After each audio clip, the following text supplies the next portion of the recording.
ৰাস্তাটো বনাব লৈছে ন স্যাৰ এতিয়া ৰাস্তাটো বনাব লৈছে আমি কৈছো যে আমি মানে ভুক্তভোগী আমি জানো যে যোৱা বছৰ এটা পানী হৈছিলে আগষ্টত তেতিয়া মানে কি হয় একদম মথাই কিনাই কিনাই গৈছিলে সেই সময়তো আমি ৰাতি হেৰি কৰিছিলো আমি কৈছে ৰাস্তাটো কমচে কম 2 ফুট মান ওখ কৰি বা 1.5 ফুট ওখ কৰি তাৰ ওপৰত মানে কি হয় ব্লক এটা বহাব লাগে সেইটো নকৰিলে তেওঁলোকে মানে ওখ কৰাটো কোনো চিন্তাই নকৰিলে বোলে এইটোৰ ওপৰতে মানে কি হয় হেৰি মানে কোনোবাই কাৰোবাৰ লাভৰ কাৰণে চিন্তা কৰিলে কিন্তু আমাক মানুহখিনি যে জীৱনক লৈ খেলা কৰিলে সেই কথাটো লৈ পেলাই বেয়া লাগিছে এতিয়া কি হৈছে এই ভেটাটো ভকাৰ লগে আমাৰ যিটো কালভাৰ আছিলে এই কালভাৰটো মানে এইটো সম্পূৰ্ণৰূপে বন্ধ হৈ গ'ল বন্ধ হৈ যোৱাৰ লগে লগে পানী যোৱা কোনো ৰাস্তাই নাই এইটো ভেটা মৰাৰ লগে লগে অলপ বৰষুণ দিয়াৰ লগে লগে আমাৰ গোটেই মানে সেইটোৱে না এইটো ভেটা মৰাৰ লগে লগে ইটো ছিঙি পেলাব যিটো মানে বহি গৈছিলে দ্বিতীয়টো মানে এইটো যদি অকমান ৰাস্তা বেয়া হৈ গৈছে মাৰি আছে বালিটো পোৱা নাই ছাৰ অলপ বালিৰ প্ৰব্লেম এতিয়া আহি আছে মাৰিছে আকৌ এতিয়া ভাত চাত খালে মেলিলে আজি ফুটিলে বাৰু বালি ক'ৰ পৰা লৈছে ওচৰতো বালিটো নাপায় ইগতেটো চাপ্লাই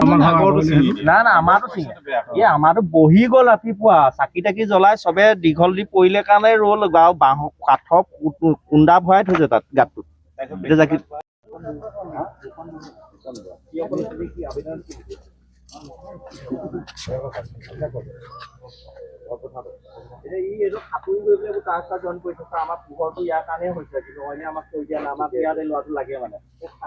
আজি আমি য'ত আহিছোঁ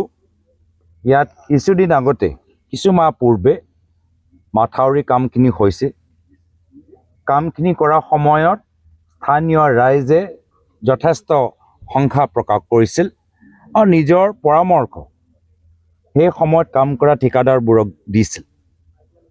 কি কাৰণত ঠিকাদাৰবোৰে স্থানীয় মানুহখিনি তেওঁলোকৰ কথা নুশুনিলে কি কাৰণত ইঞ্জিনিয়াৰসকল অফিচৰ বিষয়সকলে স্থানীয় ৰাইজৰ কথাবোৰ ওপৰত গুৰুত্ব নিদিলে সেইখিনি আমি নাজানো কিন্তু আজি প্ৰমাণ হৈ গ'ল কি যদি স্থানীয় ৰাইজৰ কথাখিনি গুৰুত্ব দিয়া হ'লেহেঁতেন আজি বহুত গাঁও আজি বাচি গ'লেহেঁতেন আজি এই ধনতলা গাঁৱত আমি আহিছোঁ দেখিছোঁ এটা ঠাইত নহয় বিভিন্ন ঠাইত আজি মাথাউৰি ছিঙিছে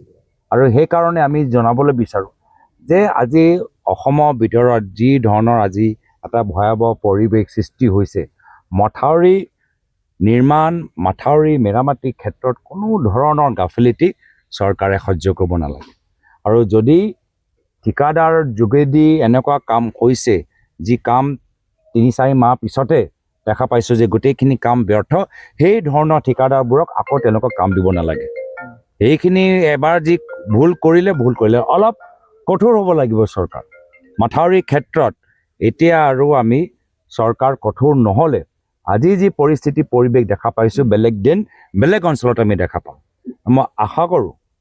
যে আজি তেওঁলোকে কয় পইচা অভাৱ নাই ভাল কথা যদি পইচা অভাৱ নাই তো ভালদৰে তেওঁলোকে নিৰীক্ষণ কৰক কামখিনি চাওক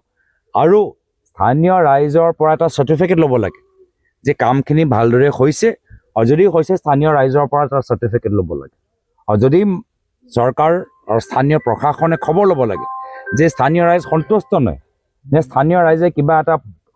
বিপৰীত পৰামৰ্শ দিছে নেকি আৰু যেতিয়ালৈকে স্থানীয় ৰাইজ সন্তুষ্ট নহয় সেই কামৰ ক্ষেত্ৰত ঠিকাদাৰবোৰ সম্পূৰ্ণ পে'মেণ্ট পাব নালাগে